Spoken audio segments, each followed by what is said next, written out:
BBOR, Black Box Online Radio, coming to you from West Virginia. BlackBoxNed88 on Instagram for the bonus podcast. And just a quick reminder, every Monday is Zodiac Mondays. Wednesday is an Ask Me Anything. That's an AMA, so please drop your questions below for things that you would like discussed here on the show. And Friday is an Anything Goes. Any subject is fair game, mostly talking about true crime, serial killers, the Zodiac Killer, but any subject is welcome. All right, so please share some ideas in the comment section about what you would like to hear about on this channel, and let's get started.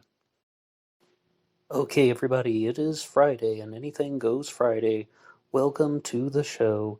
First, I would like to give a shout out to YouTube user 6574, who said, do some more videos on the Golden State Killer. So as you can hear, this is one that was requested by one of the listeners. If there is anything that you would like covered on the channel, you can put your ideas for future episodes in the comments section, or you can also write me at BlackBoxOnlineRadio@AOL.com. My email is in the description box, and always the DMs on Instagram. But 6574, I have to say, every time I see your name in the comments section, I always think of 7852, which is the documentary about Alfred Hitchcock and Psycho. We talked about some of that stuff when I did the episode on the murder of Myra Davis and the story of Marley Renfro, which even ties into the writings of Robert Graysmith. So that's just the first thing that always comes to mind. There was actually a different topic that was supposed to be coming out today, but once I saw this request, I just started thinking about the Golden State Killer again. There's actually a 6-part series here that is on the YouTube channel, Black Box Online Radio, about Joseph D'Angelo, the Golden State Killer, and I was like, I'm just going to leave it at that. I mean, I've talked about D'Angelo in the past, but was looking at that comment, and then some new things just came to mind, and sometimes the power grid goes off, and then you just have something more to say. But I do really appreciate the request because it kind of got the juices in the brain flowing a little bit. And to help us out, we're also going to be going over to ABC News and looking at the timeline of events in the Golden State Killer saga. Joseph D'Angelo is someone who is sometimes referred to as Joe D'Angelo. Sometimes he is referred to as Joseph D'Angelo. When I found this recent interview with Mike Morford of ZodiacKillerSite.com, but Morph is now doing lots of other cases, I found this interview with Morph, and they even called him James Joseph D'Angelo, and I was like, I really wish they hadn't done that, because so many times over last summer when I was doing the series on the Golden State Killer, I had to fight not to say James Joseph D'Angelo, because I always think of James Joseph Dresnock, and I recently did an episode on him, the death of James Joseph Dresnock, here on Black Box Online Radio, and someone else even made a mistake. It wasn't Morph, it was the host of a show that he was a guest on, but that was a new interview that I just had the opportunity to hear recently, and they shared some very insightful things. We'll go through a lot of this stuff here, but the first point that I would note about D'Angelo, we're just going to call him that so I don't get tripped up on the name, is that he operated in the 1970s and 80s. He was someone who came from a background of abuse. One of the most famous things you'll hear about D'Angelo is when he was a child, he had an abusive father. That's number one. The second is that he witnessed the rape of his sister when his family was stationed in Germany, and I believe it was actually in a warehouse when he saw 2 airmen rape his sister. So this is horribly traumatizing for a child. And then, I don't want to be super Freudian, but does anyone else see something about how this guy is going to go on to become, first, a burglar, ransacker, home invader, yet he had these bad experiences as a kid, and the home is meant to represent a place of security. I'm not being poetic, I'm not even being figurative. Someone feels that their security and their safety has been violated. So then he wanted to become someone who would violate other people's security and safety. It's a recreation of the cycle of destructive behaviors that comes from very intense trauma. James H. Fallon, who wrote The Psychopath Inside, talked about this a lot. There are three major components that drive people to become serial killers. One is genetics, there's something in the gene, one in the genes. The second is neurological functioning, like the way that their brain processes uh, neurotransmitters and other aspects of brain chemistry. And the third one is child abuse. Trauma that children experience can definitely alter their personality and such. But I would like to read a little bit of the introduction here from the Golden State Killer article at ABC News. The notorious Golden State Killer was behind a serial set of rapes and murders across California in the 1970s and 80s, but decades passed before a suspect was identified. I'm going to stop right there because for the longest time, people didn't even believe that all of these crimes attributed to the Golden State Killer were actually one person. I mean, there was so much doubt about this. You must have heard that from some sources if you've ever looked into the case. And okay, first, this guy is known as EAR, right? East Area Rapist. And I believe it was Michelle McNamara who even pointed out that he was being called EAR, and no one is really going to figure out even what you're talking about. We're trying to find the identity of EAR, but then this goes into the next nickname, the Night Stalker. Before Richard Ramirez, he is the Night Stalker. Then Richard Ramirez comes on the scene and takes the name. So who the Golden State Killer was then the original Night Stalker, because they didn't know that it was D'Angelo at the time. You have East Area Rapist, original Night Stalker, and then they were put together, and he became Earons, and I really, really have to agree with Michelle McNamara by saying that no one would want to talk about that in the news because the news media and any angle of the MSM is only going to share something if they think the audience is going to understand it. And if you're going to put up a wanted poster and say, be on the lookout for Earons, people just aren't going to be listening. And it is a real shame that you do something as simple as changing Earons to Golden State Killer. Oh, all of a sudden the general public has your attention. But when I say that people weren't even convinced that this was one person that was committing all these crimes, well, what were the crimes that happened in the 1970s and 80s? It's possible that his treachery began in 1973 and went on to 1986. Other sources in the past said 1974, but D'Angelo would eventually be accused of more than 100 burglaries, more than 50 rapes, and more than a dozen murders that's going on in this 12 to 13 year time period. It's sometimes called a reign of terror with serial killers. It's sometimes called the years of activity or the years of operation. I think that this is a very normal span of time for a serial killer to operate in, even if you're just going to be a little bit more extensive and say 1973 to 1986. This 13-year stretch, it's very normal for serial killers to have a period of activity where they are operating because it relates to testosterone in the brain. Like once the testosterone levels begin to decrease, usually in the early 40s even, this person has to decide that they're going to stop killing or that their predatory instincts are weakened.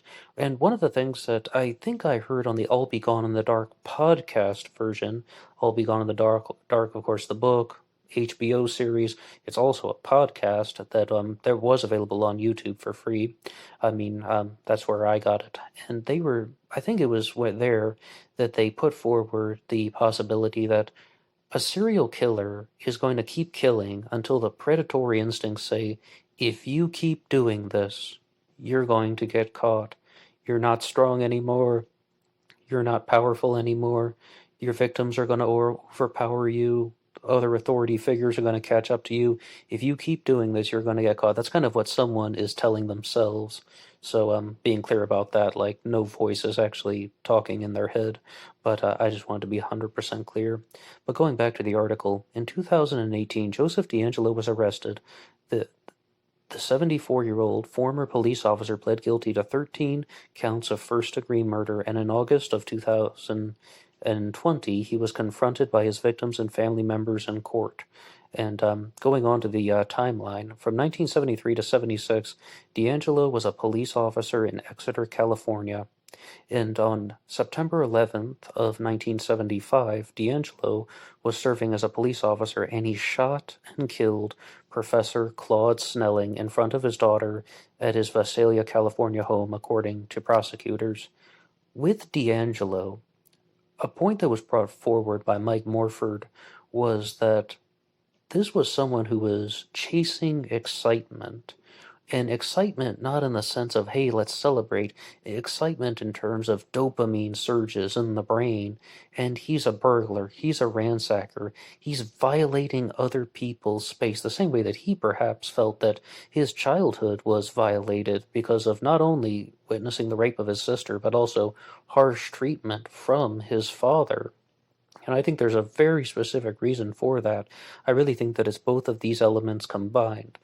But in regards to this right here, he is someone who was breaking into people's homes. He's known as the Visalia ransacker. And then when he murdered this individual, Claude Snelling, what I heard about that in the past, and I'm going off some memory right here, so I mean, I'm even a little bit hazy, and I don't have that story in front of me, is that he's trying to assault the daughter of Claude Snelling, and the father, Claude, interrupts this, so then he murders him. It's like killing was not D'Angelo's intention from the beginning of his years of operation. He didn't start out as a serial killer. He started out as a home invader. He started out as definitely someone who's creating disturbances within people's homes, definitely the burglar and the ransacker. And then his crimes escalated into killing because just like that, it's fueling the excitement. And he has to do something more and more extreme, like he has to do something more and more intense to keep himself focused on these destructive tendencies. If you go back and listen to the 6-part series about D'Angelo here on this channel, one point that I said about him was that cold, methodical, and calculating is an understatement for this guy, because he was the type of person that would hide in the bushes for 4 hours waiting for people to come home, the kind of person that would break into people's homes, leave things like rope or a bar, items that he would use in the assault, just like waiting there. No cell phones, no Wi-Fi. These are the days when he is just waiting. And another good observation that was made by Morph was that if that were the case, I mean, you just think about your life. If you were to disappear for 4 hours, would somebody notice, especially those of you who are married or those of you who live with your family? If you were to disappear for 4 hours unaccounted for, would anybody notice? Especially, we're not talking about always at 3 o'clock in the morning when everybody's asleep. I mean, this is definitely happening at various times throughout the day.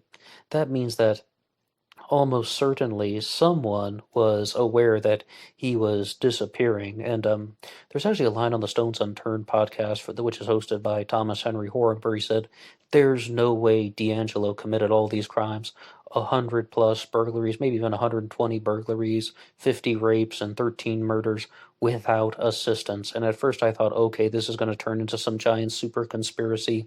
But wait, it turns out that he definitely would have had people who would have either turned a blind eye or had direct knowledge of what was going on.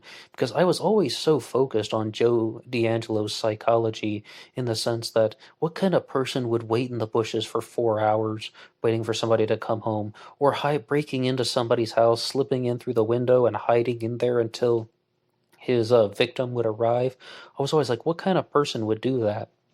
The question that I was ignoring all that time was, what kind of individual would turn a blind eye to somebody doing that? And in all reality, his wife, as well as perhaps even other members of the police force, almost certainly, I repeat, almost certainly had knowledge that he was doing things like this. Now, the next thing is in 1976, back to the ABC timeline, D'Angelo served as a police officer in Auburn, California from 76 to 79. He was fired for allegedly stealing a hammer and a can of dog repellent. The Associated Press reported this in the Auburn Journal articles from the time. Stealing a can of dog repellent and a hammer. Shoplifting is something that is very common among serial killers. It is another characteristic of deviant behavior. And some people are like, how can somebody get busted for shoplifting but commit all these methodical crimes? It happens all the time. It really does. That is totally normal. In the summer of 1976, burglaries and rapes terrorized the eastern district of Sacramento County. And see, here's another thing about D'Angelo. He didn't operate in the same place the whole time. Notice he's referred to as the Golden State Killer because he operated in various parts of the states. And I just need to make the total interjection right now that with D'Angelo, he let all of the conspiracy theorists out there know that, aha, there's a chance that I'm right.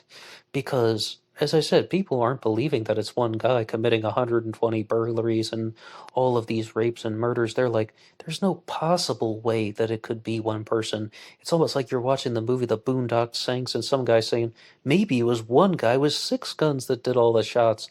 But, in all seriousness, it was one person because the investigator, Paul Holes, I did a whole episode on him in the previous segments, and there's a link included to that playlist.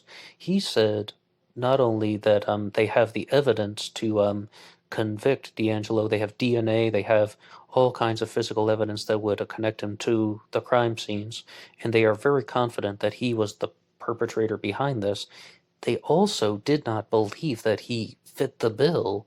It also goes to show you that profiling or circumstantial evidence can be quite misleading. I mean, Paul Hull said very clearly he thought there were other suspects that seemed like they were better matches than D'Angelo. It just turned out it was D'Angelo because of DNA, as we said, other pieces of evidence, physical evidence. The Golden State Killer would break into his victims' homes by prying open a window or a door while they slept, the FBI said. And sometimes he would take jewelry, identification, cash, and coins from the victim's home. And the other famous thing about D'Angelo is he would take food out of the fridge, he would tie up the victims, both male and female, tie up the male victim, sexually assault the female victim, and then he would tie her up again even more, and then go out on the back porch. And they said that he really liked drinking beer and eating crackers, like stealing beer out of the fridge and crackers from like a box on top of the refrigerator if he could, and then he would just sit on their back porch. I have dominated you. I have taken your castle. But in terms of taking coins and small things like identification, these are trophies, right? Okay, you're taking cash, you're taking jewelry. Maybe that could be sold or cash has its value. Taking coins that have almost no value, taking identification, I mean, things like this are just about power. It's just about doing it because he had the ability to do this. I mean, you steal any type of small, insignificant trophy. It's a way to remember the crime and remember how awesome he thought he was by committing such a horrible action. But also, it is just about proving that he had disabled people and rendered them so unable to fight back that he can take anything he wants, even if it's a penny off of the counter or something like that. 1978 to 1981. In February of 1978, the Golden State Killer shot and killed Brian and Katie Maggiore, who were walking their dog in the Sacramento area. After Brian was shot, Katie ran away and yelled for help, but D'Angelo caught up with her and shot her in the head.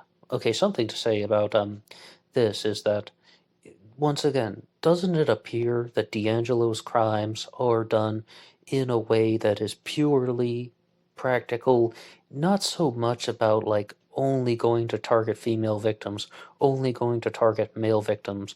When it comes to murders, I haven't exactly heard this on any other site.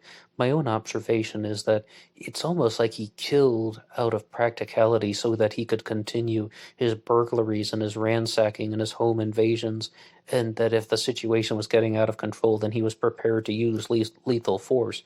Absolutely, he was a serial killer, and it doesn't make light of it at all. It's still equally horrible. But I think it all relates back into, as we said, being abused by his father, and witnessing the rape of his sister. So then,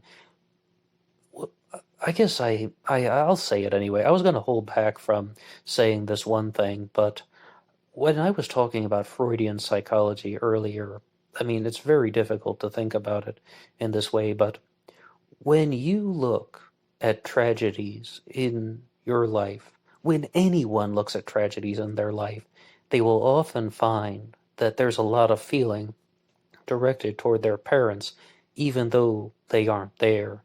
And I would suspect that somebody like D'Angelo, in the Freudian sense, would have blamed his parents for the rape of his sister, even though they didn't do it, his father didn't do it.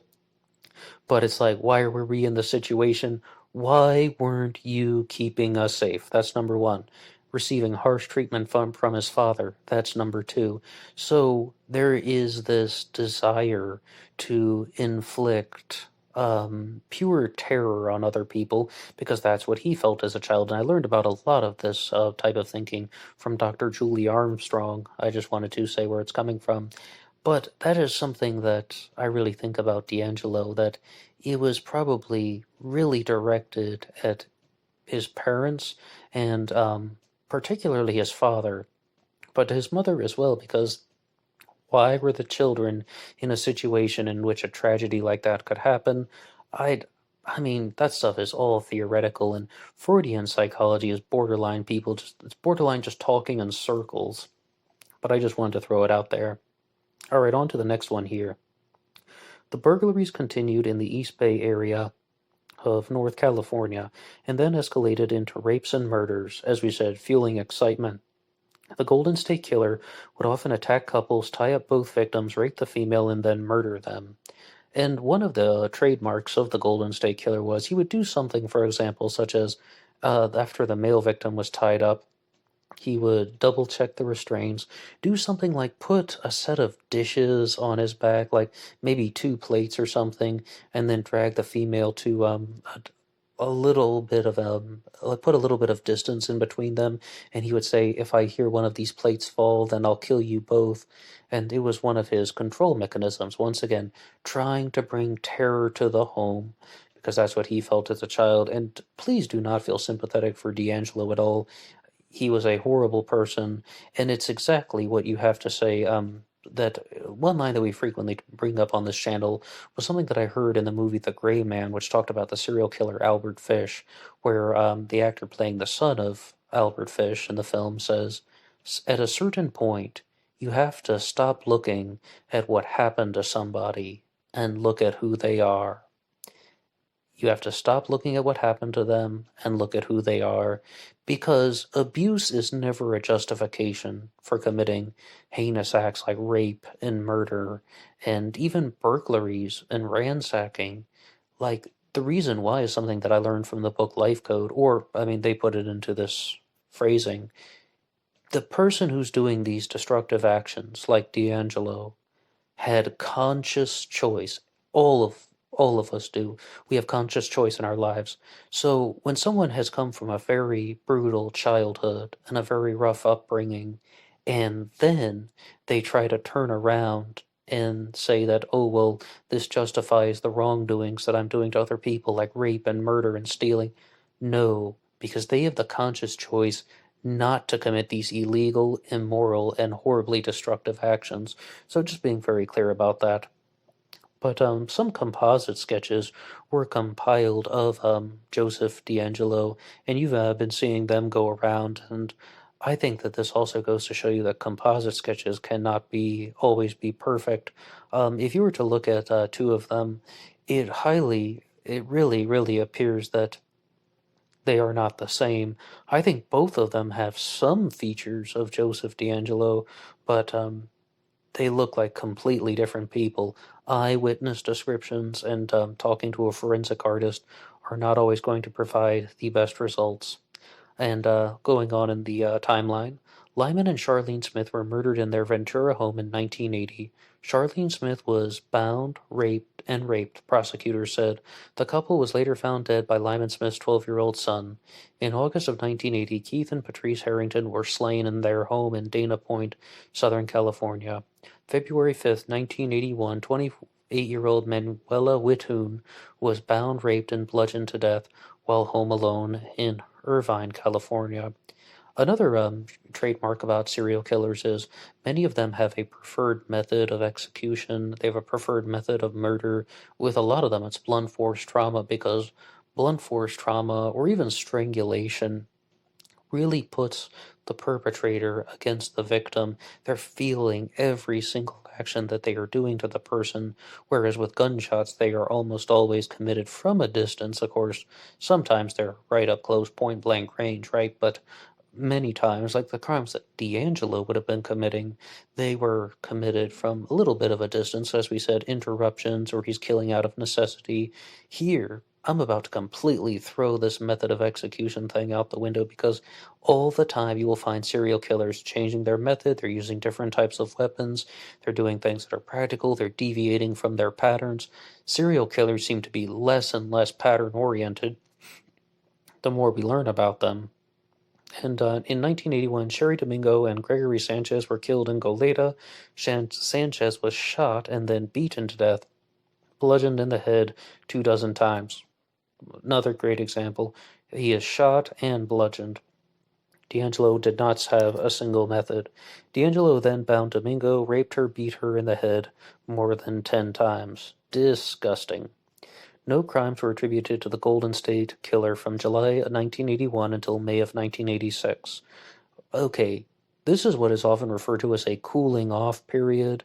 And I remember an interview that I heard with Lyndon Lafferty when he was talking about serial killers. Lyndon Lafferty is famous in the Zodiac Killer circles for being the author of the book The Silenced Badge, also known as the Zodiac Killer Cover-Up, and vice versa. You can arrange the titles how you want. But in regards to his comments on serial killers, he said that he had consulted with professors of psychology, and they had assured him that if a serial killer ceases activity and he doesn't kill again, then it's highly unlikely that his killing will ever resurface or the homicidal tendencies will ever come back. That also doesn't seem to be the case, because as we go through serial killer cases here on this channel, you will find that that happens all the time to the contrary, that there's this cooling off period, then the homicidal tendencies come back. And if you'd like to follow along with any of these episodes and discussions, please hit that subscribe button. I mean, that's really the best way that you can help the channel. Just subscribe and listen to some content, and you can also hear all about all kinds of serial killers. But in 1986, D'Angelo murdered Janelle Cruz. Janelle Cruz was 18 years old. She was bound, raped, and bludgeoned in the face at her home. The prosecutor said this was his last known crime. And with D'Angelo, I had never heard of him before Michelle McNamara. I mean, I had never heard of this case, and I really learned a lot about this stuff after the arrest of D'Angelo. Not really the trial, because that didn't take place until 2020. And I mean, the podcast world, the true crime world, the circles on YouTube, they were just sharing all the stuff. The Golden State Killer has been captured, and at the time, I didn't even know who he was. I was like, what is this case? I mean, but then once you learn that, the first thing is, a cold case can be cracked. And when a serial killer goes unidentified for an extended period of time, the cold case can be solved. And some people are now even referring to it as a Golden State Killer ending, a GSK ending. But in regards to some other true crime cases that have not been solved, I think the comments made by Paul Holes should not be discredited, that he thought there were more likely suspects than D'Angelo. And it turned out that D'Angelo was the guy. profiling or the circumstantial cases that people compile, those are not always going to give the desired result. Or I think the thing that I'm really trying to share is that sometimes the evidence can be misleading, or people can be so convinced that they have the right suspect, but in reality, it's somebody different. And I think that DNA, hard sciences, as well as some of the other pieces of physical evidence in other true crime cases, like if you were to match someone's boot print to a crime scene, or let alone fingerprints, I mean, all types of hard evidence. These are the things that will really solve the cold cases, as opposed to the circumstantial evidence that people can have. But I will also point out that when circumstantial evidence piles up, then it can be very valuable. And it's also good to partner the DNA and the fingerprints and the boot prints with a circumstantial case, so then you have an understanding of everything. With D'Angelo, I think that he is a very deceptive individual. I think that he duped his family, but I think that he really showed very little compassion toward them. And one thing that I learned from the podcast, The First Degree, was that when D'Angelo was being held in jail, like not the prison yet, but in jail, and his family tried to visit him, he just simply said, "Get out." He told them to leave, and he was like, "I'm not putting on the charade. I also don't want you to see me in this humiliated state." And then D'Angelo would try to put on that frail old man defense. But there was even a clip from Inside Edition that was talking about he's going to be in the wheelchair, getting wheeled into court, be either behind his mask or behind the plastic face shield. And he's like, I can't even talk. I'm too old. But then he goes back to his cell and does push-ups. And they have the videography of all of that stuff there. And it is also something that I noticed about D'Angelo was that he was known to break out into fits of rage and outbursts, and I was quite shocked and quite surprised. But at the same time, like I thought that many serial killers were very good at concealing the rage and then unleashing the rage on their victims. With D'Angelo, I think that he had a lot of breaking points, and that also should suggest that there were people in his life that were covering things up, that were not sharing the truth. And I think that one of the reasons why his wife did not divorce him for so long was she had knowledge of his crimes, and she just did not want to go to the authorities, and that's a little bit more than turning a blind eye to it. I also believe that that could almost fall into the category of being an accomplice, not simply just saying, "Oh, Joe has disappeared for 4 hours. What was he doing?" No, this would be rather be something about knowing exactly what's going on and simply not interfering, which may fall into the category of being an accomplice, or some people might even view that as an aid or an accessory to the situation. But that's why a lot of people believe that she didn't divorce him for so long because of that very reason, and that's also evil in its own right.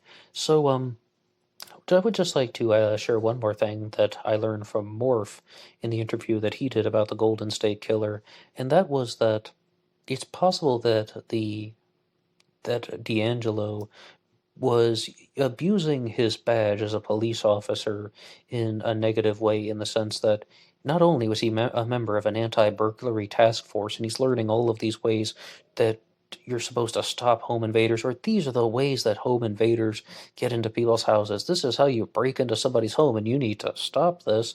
Well, then he's just doing the exact opposite. He's using all the knowledge from the anti-burglary task force and then the putting it into his crimes. But he probably did a lot of that when he was on the clock. By that I mean the stuff like waiting in the bushes, breaking into someone's home and hiding in the closet. He probably did a lot of his criminal activities when he was doing his police officer activities as well.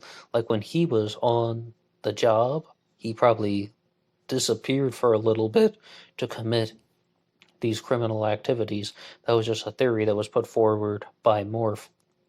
But in regards to the cooling off period that a serial killer can have, D'Angelo was somebody who did a lot of ordinary activities.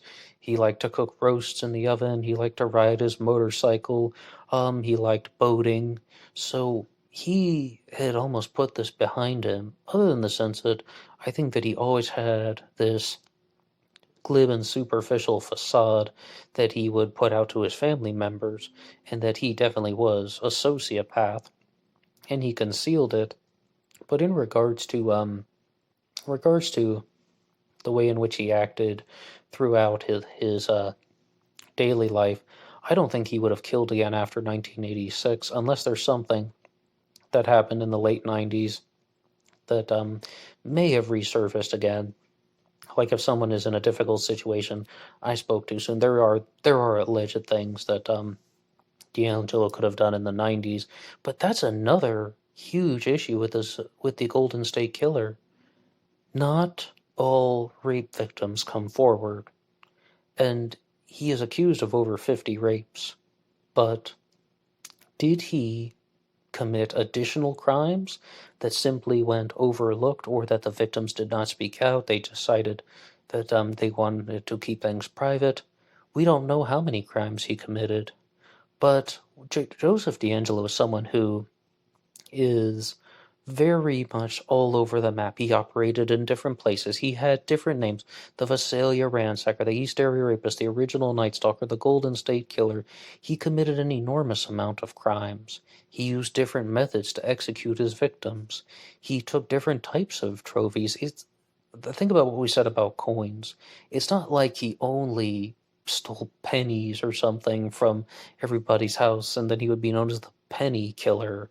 Or it's not like he only stole beer cans out of the fridge. He would be the beer can killer. No, there's a sense of randomness and disconnect that is very much present in D'Angelo's crimes.